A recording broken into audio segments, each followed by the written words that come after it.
Guys, how's it going? Welcome back to the Scholarlysaurus, and it is the part 2 to the mold and casting video of the Rugops. Yes, we finally made it. We're finally here. We're ready to go, and I cannot wait. I'm super pumped up. Let me show you what we've got going on. Here are all of the casts that I have made. You can see there's some bubbles in some of them, but that's okay. We'll fill that up with some either epoxy resin or, heck, we might even put some super glue in there to help even it out. Either way, they came out as amazingly as I thought they would. That's probably not even how you say it, but I'm super excited with how they came out. I'm really excited for the future of this channel, and I want to see what you guys think. I want to be more engaging, and I need to take the time before we get started to thank you all for the engagement for my channel. You know, I started this journey about a year ago, and I kind of lost hope. If you saw the first video attached to this, go ahead and watch that for my explanation. But in short, I kind of felt lost, and I didn't think I was going to achieve the things that I wanted to achieve. But I was so wrong, because you guys really brought it back. I checked my channel like a week prior to posting the Rugops video, the first one, and I saw I had like 65 views on my first video.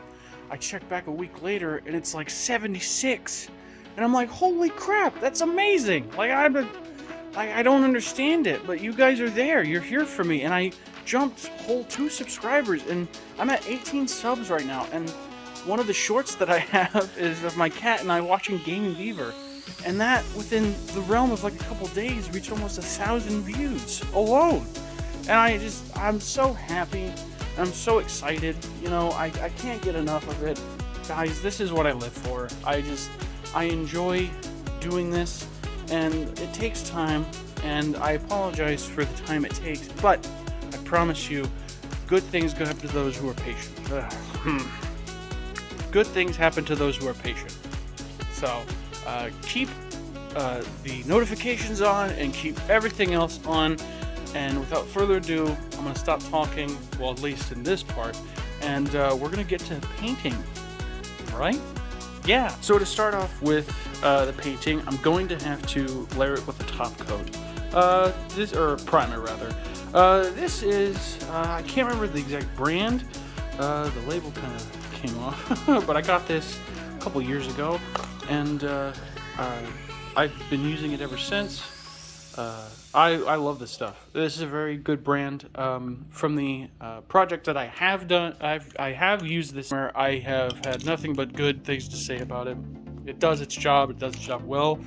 All the paint that I applied to this primer have far exceeded my expectations with how well it sticks, and even with multiple layers, it still is pretty solid. It doesn't add any clumping. And there's no bubbles, so yeah, let's get going. The way is shut. Okay, we are here. Welcome to the underworld.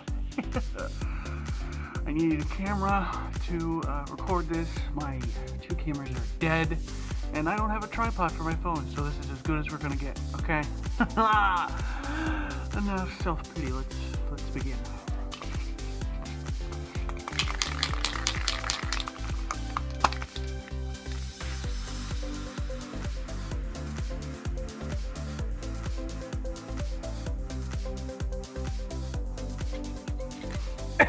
If you have a respirator, it's a use it. Kids, do not do this without a respirator, because I'm an idiot adult.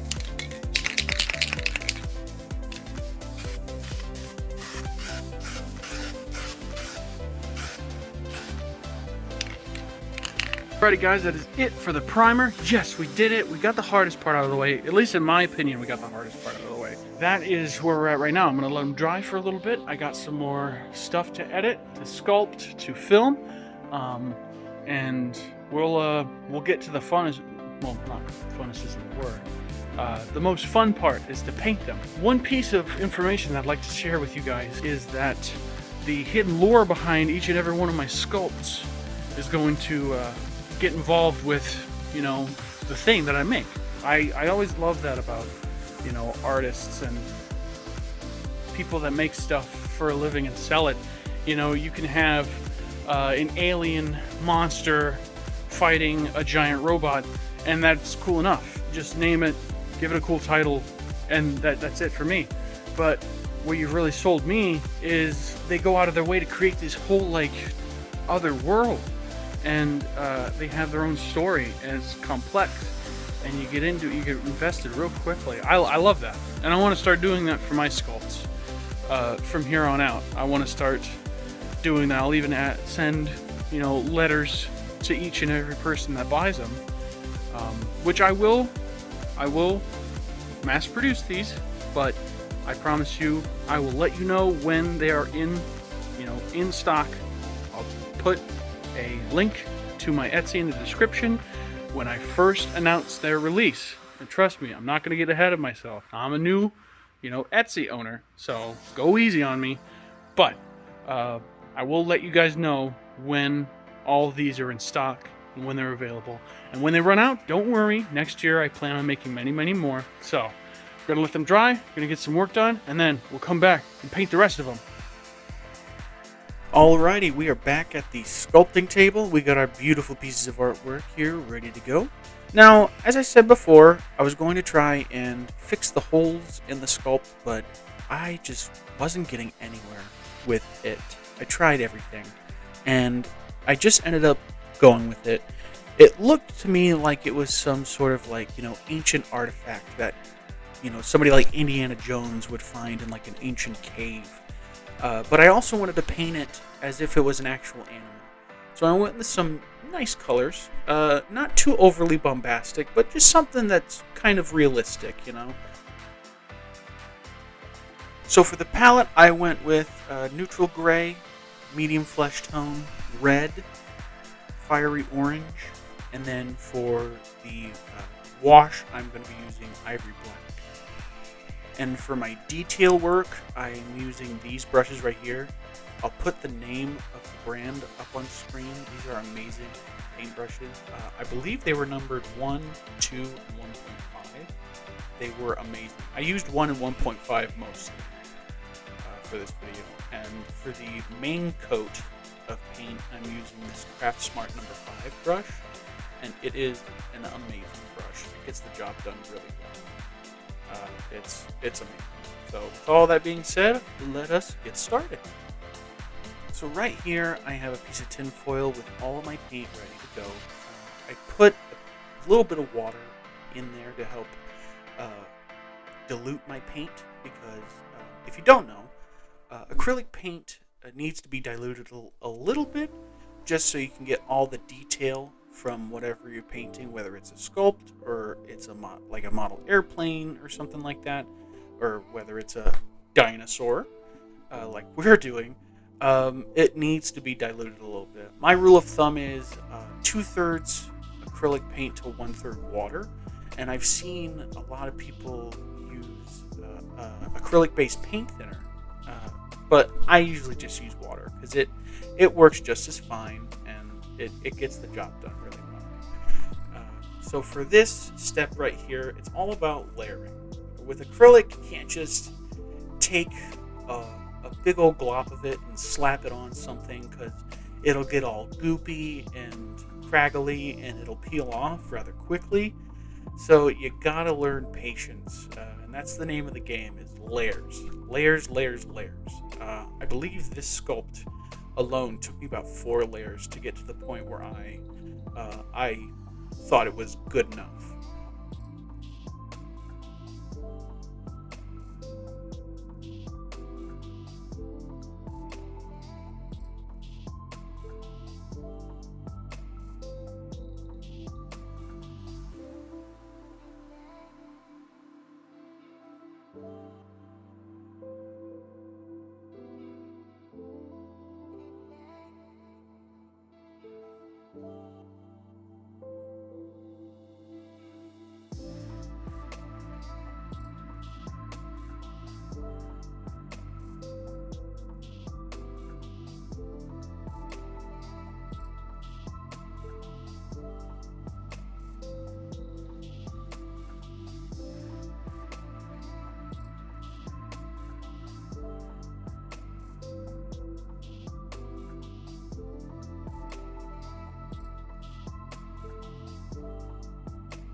And this is how they look with all 4 coats applied to the sculpt. They came out wonderfully. I love the beautiful yellowy flesh color that I had applied.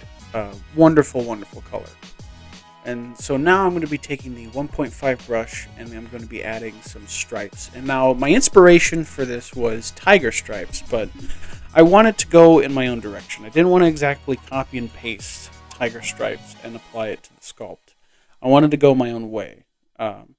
So for this, I kind of just, instead of, going in kind of like a curve, like a normal tiger stripe would, I kind of went in like a jagged line going down. Straight down. And right here, I am taking off excess paint. I put a little too much on there, and that's one thing you got to look out for, is putting too much paint on a brush this small, because it could definitely clump up when you put the, minute details onto the sculpt, and that just won't look good. So a little bit of paint on a brush this size, and you'll get that perfect stripe or spot or whatever you're going for. So I'm just taking a little bit of paint and I'm pushing down a little bit when I start at the very top of the spine. And as I work my way down, I pull up a little bit. And then when I'm done with the stripe, I kind of flick it a little bit downwards to get that nice point for the stripe.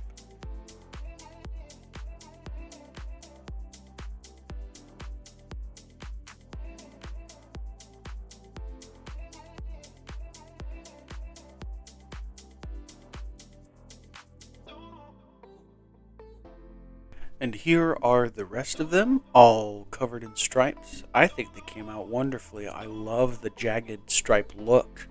That's one of the reasons why I love the Bull Rex from The Lost World. A really beautiful, beautiful stripe work on that animatronic and CGI model. Amazing. So now we're going to be working on the wash. And now a wash is basically just 2 parts water to 1 part acrylic paint. It's the exact opposite of what I had originally addressed before.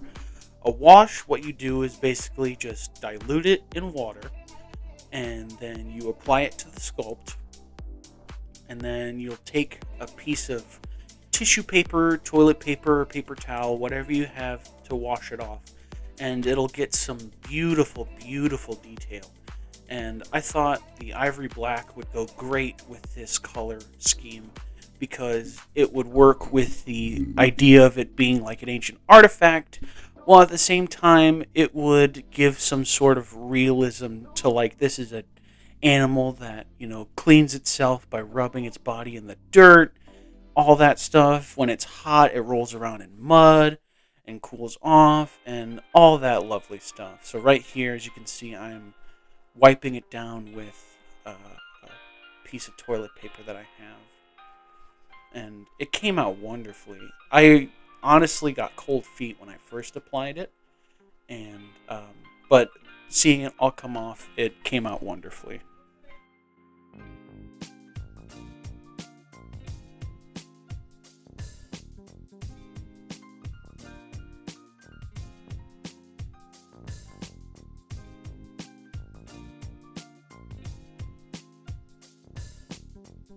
And after getting off that last bit of wash, this is how it turned out, guys. It turned out amazingly, better than I could have ever hoped for. It looks like a real breathing Rugops. And it also looks like the medallion gimmick I was going for. Like somebody had carved this out of stone a long, long time ago because they saw this animal in a field somewhere. And after applying the last of the wash to the other sculpts, this is how they turned out, guys. They turned out amazingly.